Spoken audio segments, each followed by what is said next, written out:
Selamat berjumpa kembali dalam pembahasan kita, yang mana kita akan tetap terus membahas berbagai hal yang berkaitan dengan dunia bisnis maupun dunia edukasi. Untuk topik yang akan kita jadikan bahan ulasan dalam kesempatan kali ini yaitu menyangkut tentang saham. Kita tahu bahwa saham ini merupakan suatu bentuk surat berharga yang menunjukkan kepemilikan seseorang di dalam suatu perusahaan. Nah, kalau kita menelaah lebih jauh tentang saham ini, maka kita perlu tahu juga tentang fungsi dari saham. Saham ini dalam praktik bisnisnya memiliki beberapa fungsi. Di antara fungsi-fungsi dari saham itu, yang pertama bahwa saham merupakan suatu indikator dari kinerja perusahaan. Kita tahu bahwa harga saham ini mengalami yang disebut dengan fluktuasi. Dan fluktuasi harga saham ini mencerminkan keyakinan pasar terhadap potensi peningkatan kinerja suatu perusahaan di masa depan. Ini adalah fungsi yang pertama, sebagai indikator dari kinerja perusahaan. Kemudian fungsi yang kedua dari saham yaitu sebagai sumber pembiayaan. Dalam hal ini perusahaan dapat menerbitkan sahamnya untuk mendapatkan dana dari para investor.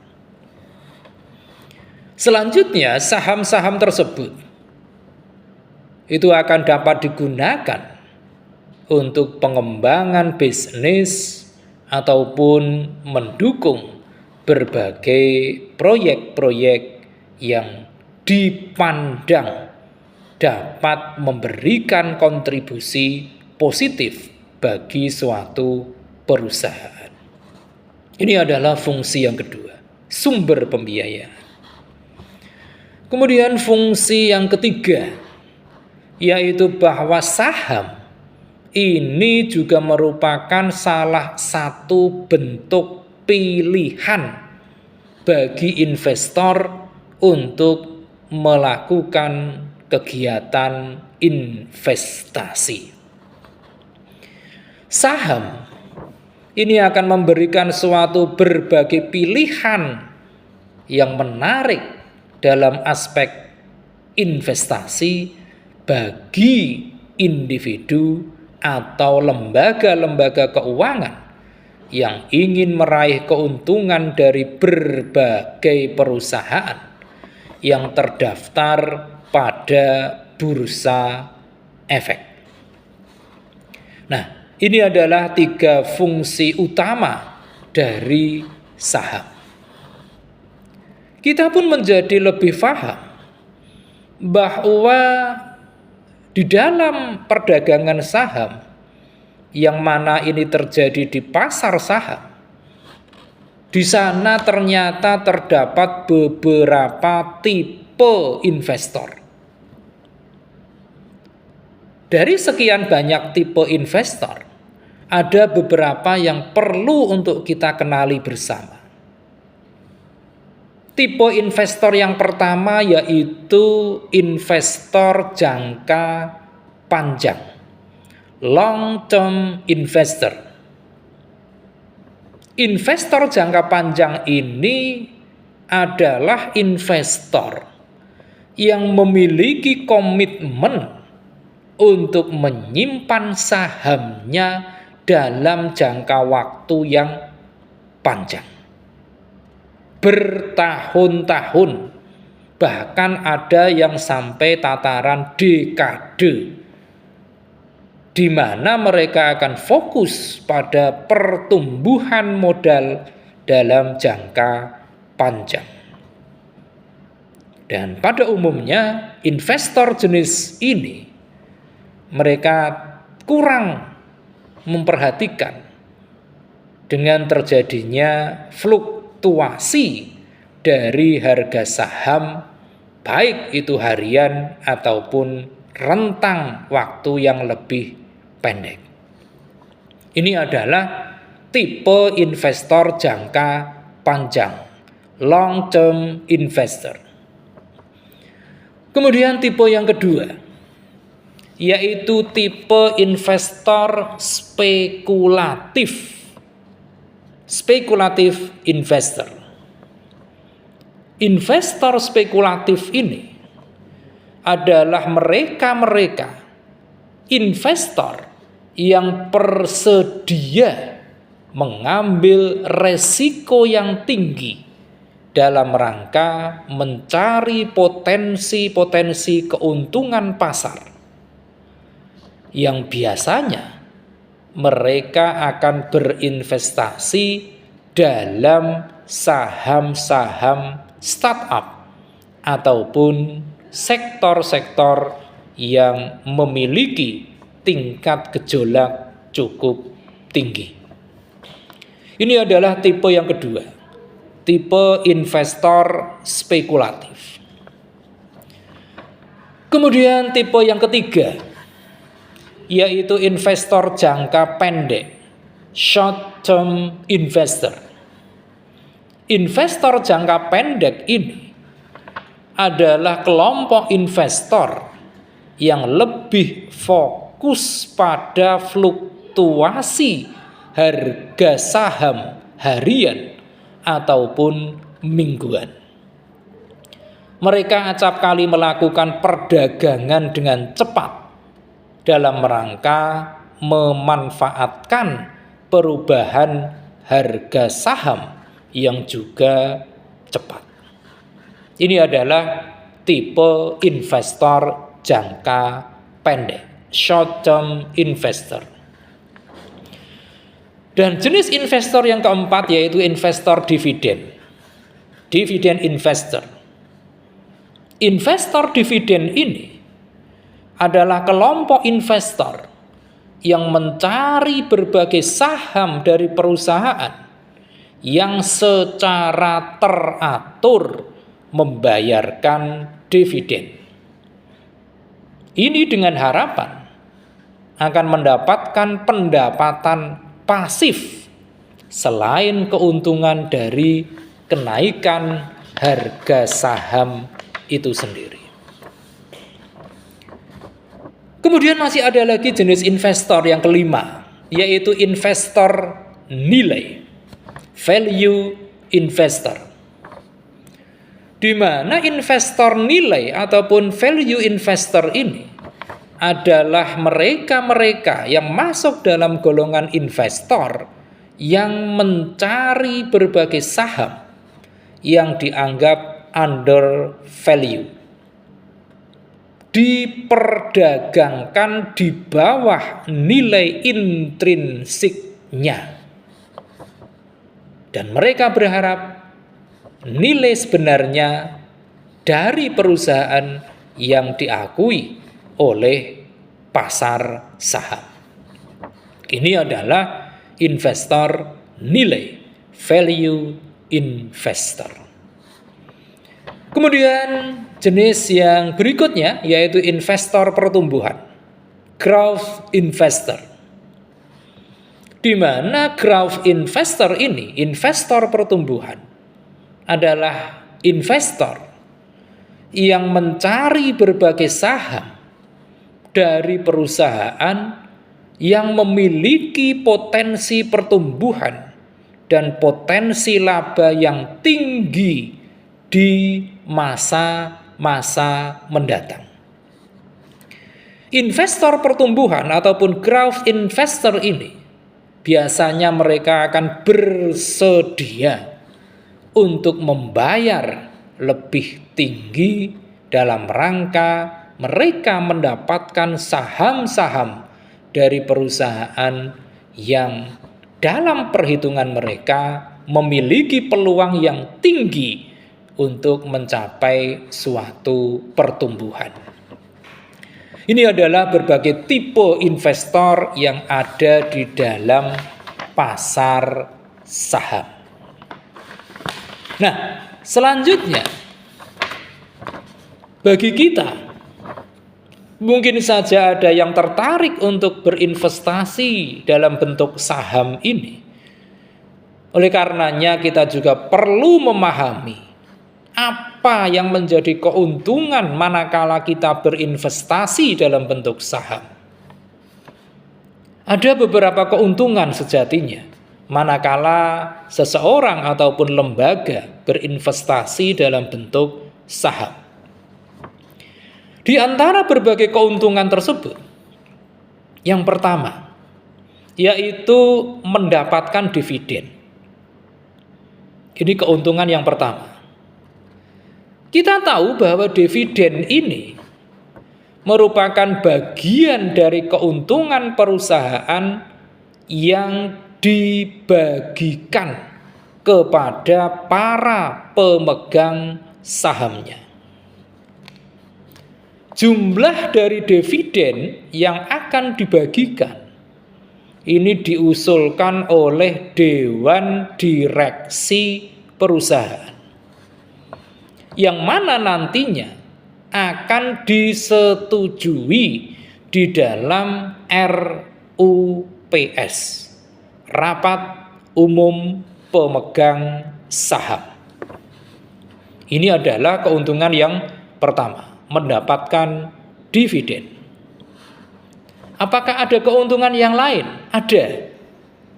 Yang kedua yaitu potensi keuntungan yang cukup tinggi. Kita tahu, sebanding dengan resikonya yang tinggi, maka investasi saham juga memiliki potensi dalam rangka meraih keuntungan yang tinggi pula. Bagi investor dengan profil resiko agresif, investasi dalam bidang saham ini akan dianggap lebih menarik jika dibandingkan dengan investasi dalam bentuk deposito ataupun obligasi. Apalagi jika saham-saham tersebut akan memberikan dividen yang besar kepada investornya, tentu ini menjadi nilai tambah tersendiri sekaligus menarik daya beli akan saham-saham tersebut. Ini adalah keuntungan yang kedua. Kemudian keuntungan yang ketiga adalah capital gain. Capital gain ini merupakan suatu keuntungan manakala investor menjual sahamnya dengan harga yang lebih tinggi dibandingkan dengan harga belinya. Ini adalah capital gain. Selanjutnya, keuntungan berikutnya adalah likuiditas yang cukup tinggi. Mengapa saham menjadi salah satu instrumen dengan likuiditas yang cukup tinggi? Ini karena saham merupakan salah satu bentuk aset yang liquid. Sehingga dengan liquidnya tersebut, saham mudah untuk diperjualbelikan melalui bursa saham. Dengan tingkat likuiditasnya yang tinggi, maka investor dapat dengan mudah untuk membeli atau sebaliknya menjual saham di bursa saham. Ini adalah keuntungan yang keempat. Keuntungan selanjutnya yaitu yang berkaitan dengan bonus saham. Walaupun kita juga tahu tidak semua perusahaan itu akan memberikan saham bonus kepada investornya. Saham bonus ini biasanya berasal dari agio saham.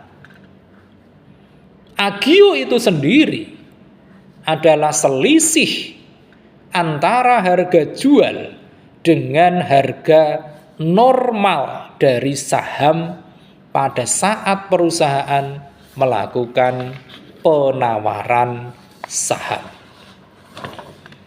Itu tadi beberapa keuntungan manakala seseorang ataupun kelompok individu yang disebut dengan lembaga berinvestasi dalam bentuk saham.